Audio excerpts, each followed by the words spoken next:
क्या ईरान ने कल भूकंप की आड़ में परमाणु परीक्षण कर लिया? ईरान को लेकर ये सवाल पहली बार नहीं उठ रहे। इससे पहले भी ऐसा हो चुका है और इसकी वजह है भूकंप के झटकों का पैटर्न।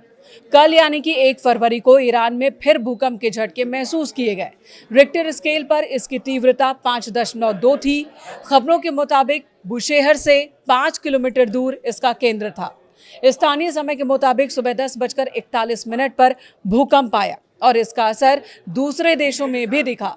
बहरीन, सऊदी अरब, ईरान, कतर और संयुक्त अरब अमीरात, यहाँ पर भी झटके महसूस किए गए। हालांकि सोशल मीडिया पर ट्रेंड कर रहा है कि ईरान के परमाणु परीक्षण की वजह से धरती कांप गई। इस कयास को बल इसलिए भी मिल रहा है कि 3 हफ्ते पहले ही ईरान की सरकार ने चेतावनी दी थी कि 24 घंटे के भीतर हम परमाणु हथियार तैयार कर लेंगे। वहीं जिस जगह पर भूकंप आया यानी कि जिसे भूकंप का केंद्र बताया जा रहा है वो बहुत ही संवेदनशील है। असलुयेह नाम के इस इलाके में भूकंप की बात आई, जो ईरान के बुशहर प्रांत में केंद्रीय जिले का एक शहर है जो काउंटी और जिले दोनों की राजधानी के रूप में कार्य करता है। बुशहर यहां से सिर्फ 5 किलोमीटर की दूरी पर है, जहां ईरान का बड़ा न्यूक्लियर पावर प्लांट है। ईरान का बुशहर परमाणु ऊर्जा संयंत्र देश का पहला और सबसे महत्वपूर्ण नागरिक परमाणु कार्यक्रम है, जिसकी अहमियत ऊर्जा उत्पादन से लेकर सामरिक और भू राजनीतिक रूप में बहुत ज्यादा है। फारस की घाटी के पास स्थित ये संयंत्र 1000 मेगावाट की क्षमता के साथ काम कर रहा है। बुशहर की अहमियत आप इस तरह से समझ सकते हैं कि ये संयंत्र ईरान के राष्ट्रीय ग्रिड में सीधे बिजली की आपूर्ति करता है, जो देश की बढ़ती ऊर्जा जरूरतों के लिए अत्यंत ही आवश्यक है। इस संयंत्र के माध्यम से ईरान हर साल लगभग 1.6 मिलियन टन तेल या 1800 मिलियन क्यूबिक मीटर गैस की बचत कर रहा है, जिसे दूसरी जगहों पर निर्यात कर ईरान विदेशी मुद्रा अर्जित कर सकता है। ईरान को यहां से स्वच्छ ऊर्जा और पानी भी हासिल हो रहा है।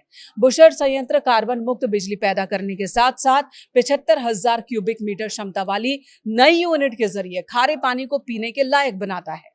ये रूस के सहयोग से बना एक परिष्कृत परमाणु संयंत्र है, जो कि ईरान की तकनीकी प्रगति और आत्मनिर्भरता का प्रतीक है। बुशहर को अंतर्राष्ट्रीय परमाणु ऊर्जा एजेंसी IAEA के निरीक्षण के तहत संचालित किया जाता है, जो ईरान के परमाणु कार्यक्रम के शांतिपूर्ण होने का एक माध्यम है। आपको बता दें कि इस संयंत्र को स्थापित करने में रूस ने ईरान की मदद की थी। 1995 में रूस के साथ समझौते के बाद ये संयंत्र ईरान रूस के परमाणु सहयोग का एक प्रमुख उदाहरण बन गया, जिसमें रूस ईंधन की आपूर्ति करता है और उपयोग किया गया ईंधन वापस भी लेता है। इतना ही नहीं, कई और बातें हैं जो चिंता पैदा कर रही हैं। पश्चिमी देशों के लिए और अमेरिका के लिए चिंता का विषय है। ये संयंत्र पश्चिमी देशों और विशेष रूप से इजरायल के लिए भी चिंता का विषय है, क्योंकि वे इसे परमाणु अप्रसार के संदर्भ में देखते हैं और इस पर हमला होने की स्थिति में क्षेत्र में चेरनोबिल जैसी आपदा की चेतावनी भी दी गई है। देखिए, ईरान की भौगोलिक स्थिति ही ऐसी है कि वहां पर भूकंप आते रहते हैं। ईरान दुनिया के सबसे अधिक भूकंपीय क्षेत्र में है, सक्रिय देशों में से एक है, जो कई प्रमुख फॉल्ट द्वारा पार किया जाता है, जो देश के कम से कम 90% हिस्से को कवर करता है।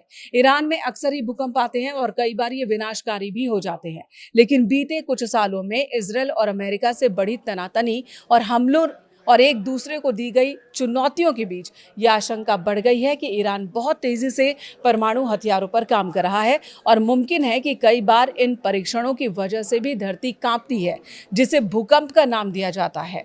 और यही कयास सोशल मीडिया पर एक बार फिर लगाए जा रहे हैं।